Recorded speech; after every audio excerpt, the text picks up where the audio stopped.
question we ask everybody is, what was your first convention, either as a fan or as a guest? Okay. Well, I'll start with that. My very first convention was a Robotech convention in Anaheim, and the funny thing about it is that Ellen and I do a lot of different characters, a lot of different shows, and it was a 10-year anniversary convention, and quite honestly, I kind of forgot I was in the show. So when they called me, they said, we want you to do this Robotech convention. I said, was I in that show? They said, yes. I said, I was? They said, yes. You did 3 main characters. I said, I did. They said, yeah, you did. Ben Dixon, Lunk, and Grell. And I said, I did? And so I said, send me some tapes. So they did, and I remembered it immediately. And then when we went, the people treated us like we were rock stars. So I said, oh, my God, this is amazing. So, we had a great time, and it was just nuts. But that was my first time. And I'm going to just throw a little sidebar to that. When I went to, it was like almost 25 years later when they did the movie Shadow Chronicles, and I went and I auditioned for Captain Vince Grant. After the audition, they said, that was better than you did it before. I said, I did it before? They said, yeah, you did. I said, I did? They said, yeah, you did it in Sentinels. I said, I did? So basically what happens when you're a voice actor, you get Alzheimer's, you don't remember anything. Well, that's a really, really good thing to start out with, because I don't remember what my first convention? No. Oh my God. It's already happened. I don't remember. What was it? Do you remember? What was your first convention? You don't remember the first convention you went to? No, we went together. I don't know. I don't remember. I mean, we've been doing these for a bunch of years. I don't remember. So your first question, I score 0. He wins, I lose. Point for you. I don't remember. We've done a lot of these, and it's been well, I'm saying it again. It's been really, really a lot of fun. And the one thing that we're so surprised at in going to the conventions is the fan base. Because when we were doing these, and we started doing them 30 years ago, we had no idea that this was going to see the light of day. We had no idea. No, it was totally surprising, and everybody was like, oh, you're this one and you're this one. Yeah, and I mean, because basically Richard and I are actors, and how we got started. Should I tell that story? Sure. I had just starred in this film, and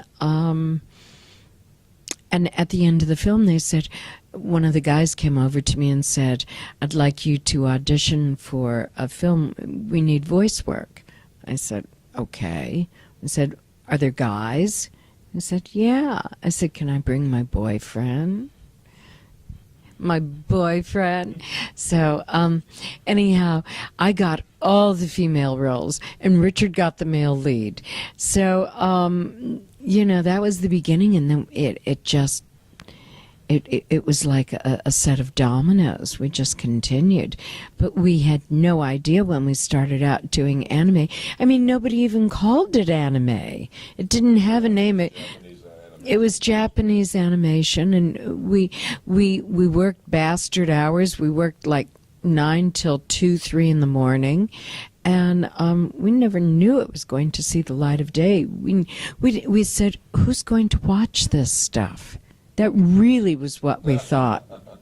Little did we know. A lot of people. There's a lot of good shows, too. Oh, sorry. Now, another question we like to ask everyone is, do you have like a favorite convention memory, or just kind of a crowning moment that always sticks in your mind?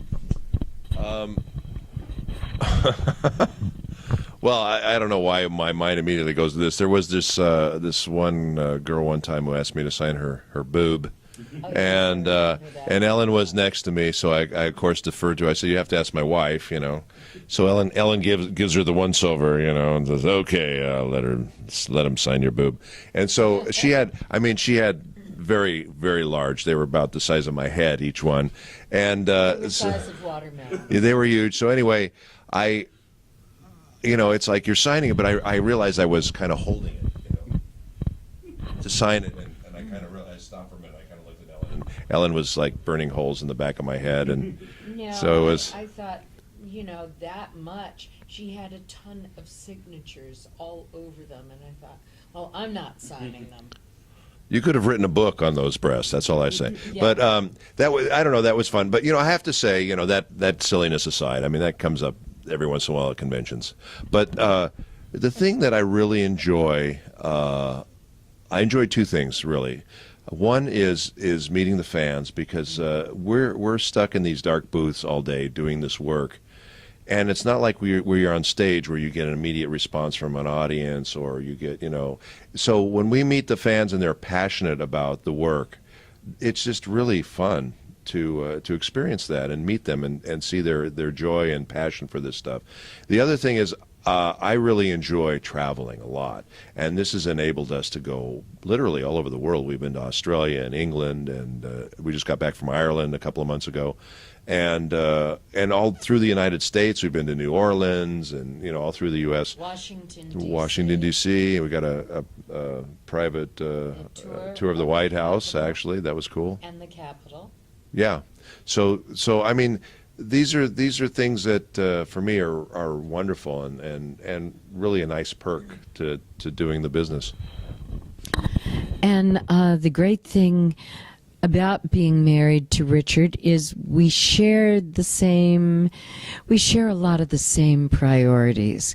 And I totally agree with what he's saying. We both love traveling. It was amazing. We just got back from Ireland from AnimeCon, and to travel all the way to Ireland. It was awesome. It was amazing.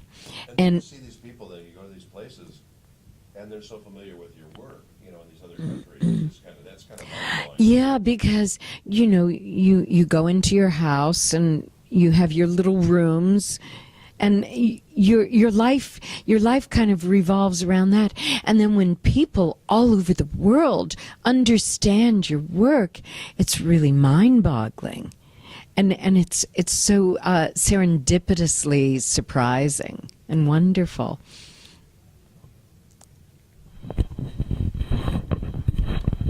Now, you've mentioned you've been going to conventions for many years and everything.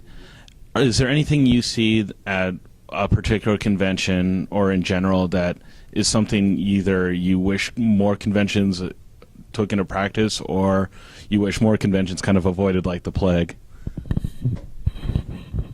Well, I mean, every convention has their pros and their cons, and obviously, if I think Ellen and I agree about this. When we go to different places that we've never been, we really like to see a little bit of the town. Yes. Otherwise, you're stuck in a hotel, and even though you're in a very nice hotel, they all start to look the same after a while, and you can be anywhere. But for us, the fun is to explore the area a little bit where we're at, because then we feel like we've actually visited someplace. So that's cool. And then there's little things that certain cons do, like, for example, the badges at some of the cons, they put the schedule. Yeah, they put the schedule in the back, so you always have your schedule. That makes it nice for us. Can you think of anything else? One of the things that is wonderful about the conventions is meeting new people who admire our work, and of course that's so wonderful. And we're people, and so if we're warm, we want to be treated warmly, and really that's it. I'm a vegetarian and I'm a vegan, and I so appreciate when the cons go out of their way, as this particular convention has done, to make sure that there's things that I can eat, or there's places that I can go to eat, and that's a special touch for me. Richard, on the other hand, eats everything. Pretty much. Well, not the weird stuff like brains and snails and stuff like that, but pretty much, yeah, anything I'll eat. And finally, just real quick, thank you for taking the time to speak with us and share some of your experiences. Where can people find out more about what you're up to and upcoming projects and things like that? Well, with me, I have 3 Facebook pages, so it's always easy. Just go on Facebook and look me up, Richard Epcar, and you can see you can see where I'll be appearing. You can see the things that I'm working on, and I'll talk about that. Follow me on Twitter, and also I have a website that you can look at, and it talks about different shows that I've worked on as well. And for me, you can go to my Twitter page and please follow me. I have 2 pages, Ellyn Stern on Facebook, where I can be found, and also I can be found on my webpage, which is ellynstern.com. And that's it. And so please follow, let's keep in touch.